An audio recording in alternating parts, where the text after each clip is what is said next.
Boa tarde, meu irmão. Prazer estar aqui com você, onde nós daremos continuidade ao nosso estudo de escatologia. E como nós estamos agora falando sobre o período da tribulação, e evidentemente passaremos aqui algumas lives falando sobre esse assunto, porque é um assunto extenso quando nós falamos da tribulação. Hoje eu quero analisar com vocês a terribilidade da tribulação. Por que a tribulação ela será terrível? Nós já vimos algumas coisas sobre o período tribulacional, que a tribulação só começa quando a igreja subir, a igreja não passa pela tribulação. Alguns são chamados de pós-tribulacionistas, eles acreditam que a igreja necessariamente tem que passar pela tribulação. Mas as evidências da Bíblia mostram o contrário, as evidências da Bíblia mostram que a igreja não passa pela tribulação. Daí, posteriormente, eu até posso fazer uma live falando que a igreja não passará pela tribulação. Mas hoje nós analisaremos, meus irmãos, como a tribulação será terrível, ou por que ela será terrível. Então eu quero dar aqui alguns motivos para mostrar que será de fato um período diferente, como nunca teve antes e nunca haverá. O período de 7 anos de tribulação será o ápice do terror da história da humanidade. Será nesse período de 7 anos. Então, é isso que nós analisaremos. E vamos ver então os motivos. Quais são os motivos porque a tribulação ela será terrível? O que fará da tribulação ser terrível? O primeiro motivo, meus irmãos, é que Satanás ele será lançado na terra. E ele, evidentemente, perderá então o acesso ao céu. Quando acontecer uma batalha, Apocalipse capítulo 12, do 7 ao 12, e na derrota dessa batalha espiritual, ele será lançado aqui na terra. Eu quero ler esse texto com você, mas saiba que nós já fizemos uma live falando dessa guerra cósmica que acontecerá entre Satanás e os seus anjos contra Miguel e os seus anjos. Nós temos já essa live gravada, tá bom? O texto ele diz assim da palavra de Deus, falando da descida de Satanás aqui para a terra. Houve peleja no céu, Miguel e os seus anjos pelejaram contra o dragão. Também pelejaram o dragão e seus anjos. Todavia, não prevaleceram. Nem mais se achou no céu o lugar deles. E foi expulso o grande dragão, a antiga serpente, que se chama Diabo e Satanás, o sedutor de todo mundo. Sim, foi atirado para a terra, e com ele os seus anjos. Então ouvi grande voz do céu proclamando: agora veio a salvação, o poder, o reino do nosso Deus e a autoridade do seu Cristo, pois foi expulso o acusador de nossos irmãos, o mesmo que os acusa de dia e de noite, diante do nosso Deus. Eles, pois, o venceram por causa do sangue do Cordeiro e por causa da palavra do testemunho que deram. E mesmo em face da morte, não amaram a própria vida. Por isso, festejai, ó céus, e vós o que neles habitais. Ai da terra e do mar, pois o diabo desceu até vós, cheio de grande cólera, sabendo que pouco tempo lhe resta. Meus irmãos, eis aqui o primeiro motivo por que será terrível o período da tribulação. Porque nós teremos a presença de Satanás completamente aqui na terra. Hoje, ele está se ocupando muito lá no céu. Hoje, como o texto diz e outros textos da palavra de Deus, falam que ele fica no céu tentando nos acusar e nos acusa de dia e de noite diante do nosso Deus. Então, hoje ele ainda tem acesso a Deus, hoje ele ainda tem acesso aos céus e ele tenta ali atrapalhar, vamos dizer assim, o plano de Deus para a sua igreja aqui na terra. Mas, e a minha sugestão que esse texto aqui, essa guerra acontecerá no arrebatamento da igreja, no mesmo momento do arrebatamento, essa guerra então estourará. Então, a minha sugestão é que será nesse tempo. Então, Satanás, ao perder essa guerra, ele será lançado aqui para a terra e perderá o acesso ao céu. Ou seja, ele dedicará todo o seu tempo agora para aterrorizar a humanidade e aterrorizar o mundo inteiro. Por isso que será terrível a tribulação, porque ele descerá aqui sabendo, ele sabe disso, que pouco tempo lhe resta, então ele está cheio de ira, e ele vai despejar sua ira aqui na humanidade. Então, um dos motivos por que a tribulação será terrível. Um outro motivo por que a tribulação será terrível é que Satanás ele vai convocar também 2 ajudantes. Esses dois ajudantes são o anticristo e o falso profeta. Primeiro, a Bíblia fala do anticristo. Apocalipse capítulo 13, versículo 1, diz assim, numa linguagem figurada: vi emergir do mar uma besta que tinha 10 chifres e 7 cabeças, e sobre os chifres 10 diademas, e sobre as cabeças nomes de blasfêmia. Aqui está fazendo uma descrição figurada, apontando evidentemente ali para Daniel capítulo 7, você vai perceber aqui muita semelhança, né, nessa descrição, mas aqui, meus irmãos, está falando do anticristo. É um homem que vai surgir no cenário mundial, que Satanás vai levantar, que a Bíblia chama ele de iníquo, anticristo, homem da iniquidade. Ele vai ter um certo domínio mundial. E ele trará, meus irmãos, terror também para a terra. Ele que vai ser tipo um líder do mundo. Ele vai ter esta autoridade que vai ser dada para ele. E ele vai fazer coisas terríveis, inclusive perseguição contra crentes e contra Israel. Ele fará coisas terríveis. Olha só algumas características dele. Olha só o versículo 4, ainda aqui de Apocalipse 13, diz assim: e adoraram o dragão, porque deu sua autoridade à besta. Essa besta é o anticristo. Também adoraram a besta, dizendo: quem é semelhante à besta? Quem pode pelejar contra ela?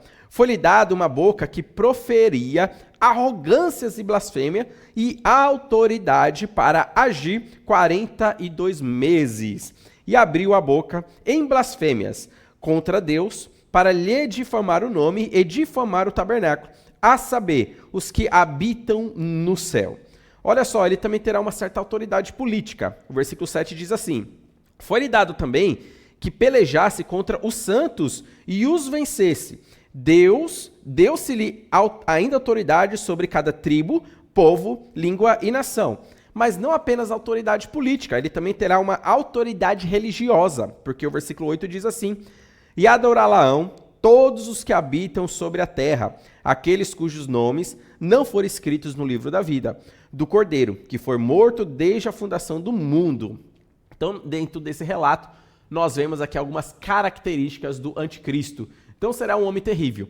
É um humano, tá bom, meu irmão? Então ele vai ser um humano normal, ele não é um híbrido, filho de Satanás, metade anjo, demônio e metade humano. Não, ele não vai ser um híbrido. Ele não vai ser aí um minotauro, ou tipo de um centauro, né? Que é metade touro, metade homem. Não, ele não vai ser isso. Ele vai ser um humano normal, dirigido por Satanás. Ele terá aí a autoridade dentro do cenário político também.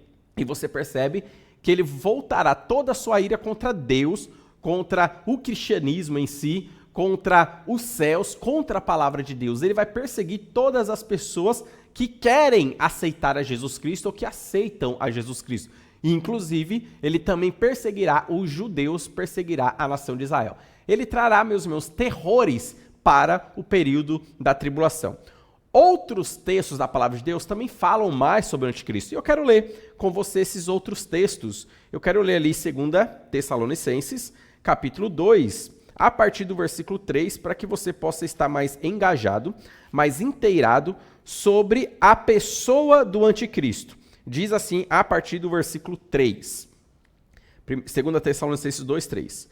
Ninguém de nenhum modo vos engane, porque isto não acontecerá sem que primeiro venha a apostasia e seja revelado o homem da iniquidade, o filho da perdição, o qual se opõe e se levanta contra tudo que se chama Deus ou é objeto de culto, a ponto de assentar-se no santuário de Deus, ostentando-se como fosse o próprio Deus. Meus irmãos, Satanás, o anticristo, ele fará isso.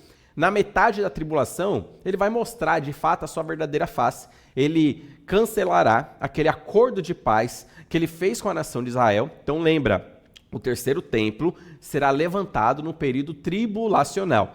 E ao que parece, o anticristo ele vai abrir as portas para resolver o problema do Oriente Médio, e os judeus poderão então construir o templo que eles tanto almejam, tanto desejavam.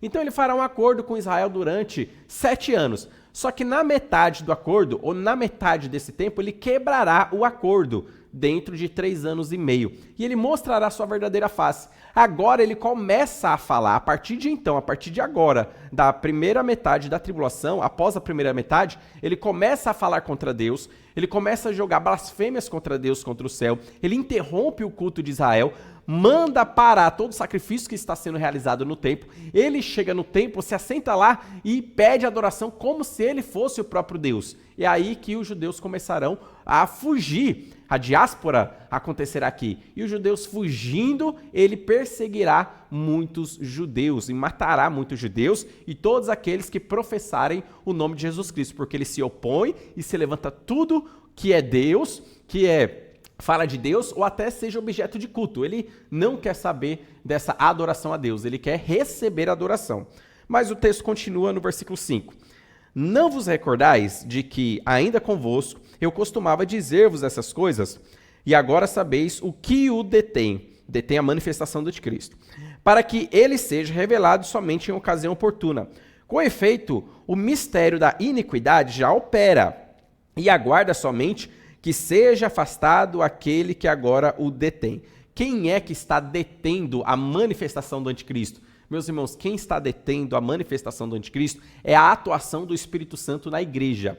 Quando no arrebatamento, evidentemente, esse trabalho do Espírito Santo na igreja for concluído, a igreja será retirada daqui e o trabalho do Espírito Santo na dispensação da graça chegará à sua conclusão. Não significa que o Espírito Santo ele estará ausente da terra na tribulação. Ele continuará estando aqui, mas o seu trabalho na igreja foi concluído. É isso que detém a manifestação do anticristo. Então, quando o arrebatamento acontecer, a manifestação do anticristo acontecerá.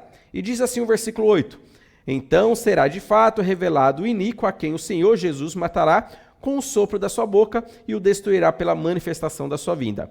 Ora, o aparecimento do iníquo é segundo a eficácia de Satanás, com todo o poder e sinais e prodígios de mentira, com todo o engano da injustiça aos que perecem, porque não acolheram o amor da verdade para serem salvos. Então, só lerei até aqui, mas esses textos aqui estão mostrando sobre a figura do iníquo, a figura do anticristo. Então você percebe os terrores que ele promoverá na tribulação. Então nós temos até então a figura de Satanás aqui na terra, produzindo terror. Nós temos a figura agora do anticristo, um humano aqui na terra, produzindo terror. Mas também Satanás ele levanta um outro personagem que a Bíblia chama ele de falso profeta, que provavelmente será um judeu, e ele levará o mundo para adorar a figura do anticristo. Em Apocalipse capítulo 13, do 11 ao 18, fala uma descrição sobre esse falso profeta, e diz assim o texto: Vi ainda outra besta. A primeira besta era o anticristo. Agora essa besta que está falando aqui agora, que emerge da terra, ela é o falso profeta. Vi ainda outra besta emergir da terra, possuía 2 chifres, parecendo cordeiro, mas falava como dragão. Exerce toda a autoridade da primeira besta na sua presença. Faz com que a terra e os seus habitantes adorem a primeira besta, ou seja, o anticristo, cuja ferida mortal fora curada. Também opera grandes sinais, de maneira que até fogo do céu faz descer a terra diante dos homens. Será uma pessoa que terá poderes miraculosos, evidentemente direcionado por Satanás. Ele fará milagres e conduzirá os habitantes da terra a adorar o anticristo, a adorar a figura do anticristo. Então ele agirá dessa maneira. Ele parece ser um cordeiro manso, humilde, mas fala como dragão. A sua voz é ludibriante, a sua voz é enganadora. Ele fala mentiras e conduz o mundo para adorar o anticristo. E o 14 diz assim: seduz os que habitam sobre a terra por causa dos sinais que lhe foi dado executar diante da besta, dizendo aos que habitam sobre a terra que faça uma imagem à besta, aquela que, ferida a espada, sobreviveu. E foi-lhe dado comunicar fôlego à imagem da besta, para que não só a imagem falasse, como também fizesse morrer quantos não adorassem a imagem da besta. E todos os pequenos, e os grandes, e os ricos, e os pobres, e os livres, e os escravos, faz que lhe seja dada certa marca sobre a mão direita ou sobre a fronte, para que ninguém possa comprar ou vender, senão aquele que tem a marca, o nome da besta ou o número do seu nome. Aqui está a sabedoria, aquele que tem entendimento calcule o número da besta, pois é número de homem. Ora, esse número é 666 ou 666.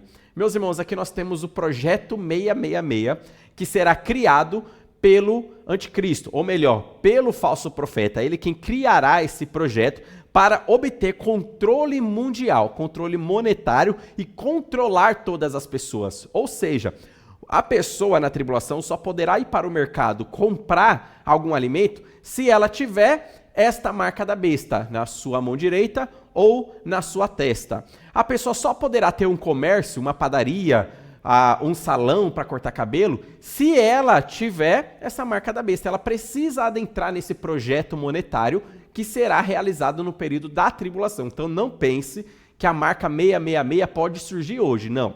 A marca 666, esse projeto satânico 666 de controle mundial só será efetivado na tribulação. Isso significa que eu, nem você, nós não participaremos desse projeto, nós não veremos, este projeto, porque nós estaremos no céu. Alguns deduziam no passado que o código de barras era a marca da besta, que a pessoa tinha que colocar como se fosse uma tatuagem aqui na mão ou na testa. Com a tecnologia avançando, e daí mudaram de ideia, falaram que não, pode ser um chip, onde vai ser implantado aqui ou na testa, daí quando você passar no mercado eles vão fazer a leitura.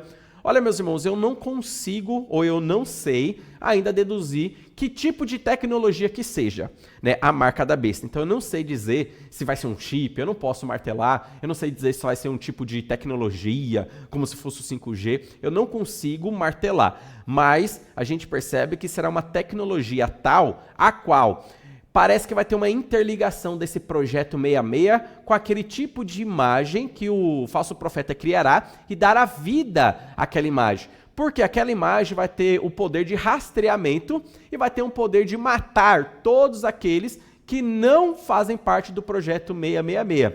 Então parece que vai ser uma tecnologia bem avançada, evidentemente para obter um controle mundial. Todas as pessoas serão obrigadas a participar desse projeto, caso contrário, você não poderá comprar nada na padaria. Meus irmãos, na pandemia a gente viveu, vamos dizer assim, um resquício do que seria esse projeto 666. Lembra na pandemia que foi obrigatório o uso das máscaras? E você não podia entrar num estabelecimento se não tivesse máscara? Teve uma vez que eu até esqueci do uso da máscara. Quando eu fui tentar entrar no estabelecimento, eu não pude entrar, fui barrado porque estava sem máscara. Então foi obrigatório, no período da pandemia, o uso da máscara. Todo mundo tinha que usar, senão você não podia nem na padaria comprar pão, você não poderia nem no mercado fazer a sua comprinha, a sua feirinha, você não podia, porque a máscara era obrigatória. Então foi, vamos dizer assim, um pequeno spoiler que a gente vivenciou e a gente percebeu que o mundo inteiro se submeteu ao uso da máscara. O mundo inteiro. Você só podia pegar um avião, pegar um ônibus se tivesse a máscara. Só podia entrar na igreja se tivesse a máscara. O mundo inteiro se submeteu. Ou seja, quando chegar essa nova ordem mundial do projeto 666, você percebe que o mundo vai abraçar, o mundo vai se submeter. Terá, evidentemente, algumas pessoas que se levantarão contra, mas isso será minoria. Mas o mundo inteiro, de uma maneira global, irá se submeter ao projeto 666. Então eu não tenho ainda, vamos dizer assim, informações ou capacidade de dizer e de revelar para você o que de fato será o projeto 666. O que eu consigo perceber é que é um controle monetário que teremos no período da tribulação. Mas fique tranquilo que nem eu e nem você que é crente em Jesus Cristo, nós participaremos deste período, tá bom? Então um dos motivos porque a tribulação será terrível é porque nós também teremos a figura do falso profeta, que é um humano também. Não fique pensando que é um demônio que vai se manifestar em forma humana, não. Então é a mesma coisa do anticristo. São dois homens que terão poder de influência no mundo, tanto poder político quanto poder religioso. E para finalizar, a tribulação será terrível, meus irmãos, por causa de Deus. Olha só que interessante. A tribulação será terrível por causa de Cristo. Porque Cristo estará no céu e lá ele abrirá um livro que tem 7 selos. Toda vez que ele abre um selo, coisas ruins acontecem aqui na terra. E a gente percebe o livro de Apocalipse falando isso. contando a história de Cristo, pegando um livro e rompendo cada selo. Cada vez que ele rompe, coisas ruins acontecem na terra. Após os 7 selos, ou 7 terrores desse livro, vem-se então 7 anjos com 7 trombetas. E quando é dada a ordem para eles, um toca uma trombeta. E quando ele toca a trombeta, uma coisa de ruim acontece na terra. Quando o outro toca a trombeta, outra coisa de ruim acontece na terra. Uma sequência de 7. E daí, para finalizar os terrores da tribulação, aparecem outros 7 anjos com 7 taças, e cada um, quando é dada a ordem, ele pega a sua taça e derrama sobre a terra, simbolizando uma coisa terrível acontecendo aqui na terra. Ou seja, meus irmãos, a tribulação será terrível porque Deus manda na tribulação. Porque é Deus quem está jogando a sua ira aqui na terra. Ele está se resolvendo com os homens pecadores. Então ele está mandando toda a sua ira no período tribulacional. Então por que a tribulação será terrível? Por causa de Satanás, que estará aqui, que será um instrumento debaixo da soberania de Deus, trazendo terrores para a terra. Nós teremos também o anticristo e o falso profeta, que serão instrumentos debaixo da soberania de Deus, trazendo terrores para a terra. E nós teremos o próprio Deus derramando a sua ira através dos 7 selos, 7 trombetas e 7 taças. Então a gente percebe por que será terrível o período tribulacional. Meus irmãos, aí na sua tela está aparecendo aí uma foto de Jerusalém, né, para que você possa visualizar melhor, porque a nossa história de escatologia, o centro do mundo, ou o centro das atenções, é Jerusalém. Então, é a nação de Israel. Então, aí tem uma foto para que você possa visualizar. Talvez você nunca foi para lá, mas você consiga ir, você pode ir através da internet. Então, nós temos aí Jerusalém, que está dividida, né? Cidade Velha, Cidade Nova. Uma parte está os habitantes palestinos, né? Israel cedeu essa parte. Outra parte ali, os judeus. Então você tem esse ouro aí que está aparecendo para você, é o Domo da Rocha, uma mesquita muçulmana que está ali naquela localidade, onde deve ser o terceiro templo. Então eu não sei o que o anticristo fará, como será o acordo de paz, mas me parece que tem que ser removido. Alguns deduzem que o templo vai ser construído do lado, e eles vão ter uma certa paz e harmonia entre os muçulmanos e os judeus. Eu creio que não. Eu acho que os muçulmanos eles serão retirados de fato daqui. Essa mesquita vai ser retirada para a construção do terceiro templo nessa localidade. E aí então se terá o terceiro templo dos judeus. O que resta hoje do antigo templo, não resta nada. Na verdade, só resta o Muro das Lamentações, que foi uma extensão que o rei Herodes ele tinha criado, mas que não faz parte necessariamente do templo. Então, mas só resta os Muros das Lamentações, onde os judeus vão lá todos os dias fazer as suas rezas e as suas adorações. Aqui está o mapa político para você entender a divisão, né? E Jerusalém está dividido aí no meio. Uma parte pertence a Israel, judeus, outra parte é chamada de Cisjordânia, onde Israel ele cedeu para que os palestinos também estejam habitando ali. E esses palestinos que habitam aqui nessa localidade, eles usufruem de muita coisa boa que eles não iriam usufruir se tivessem em países islâmicos. Porque em países islâmicos, meus irmãos, o Islã ele não cuida, evidentemente, da sua população. Você percebe aí o Hamas, grupos terroristas, né? Eles colocam bombas dentro de casas de civis e usam a população como escudo humano para a guerra. Mas diferente de Israel, que de fato protege os seus habitantes e não usa eles como escudo humano. Então você percebe aí a moral, né, tanto de Israel quanto de países muçulmanos. Então você tem aí esta foto para que você possa identificar o mapa de Israel. Então eu quero terminar por aqui a nossa live, e você então sabe agora por que será terrível a tribulação. Será terrível por todos esses motivos que nós vimos aqui. Que Deus abençoe grandemente sua vida e continue nos acompanhando, porque temos muita coisa ainda para ver sobre a tribulação.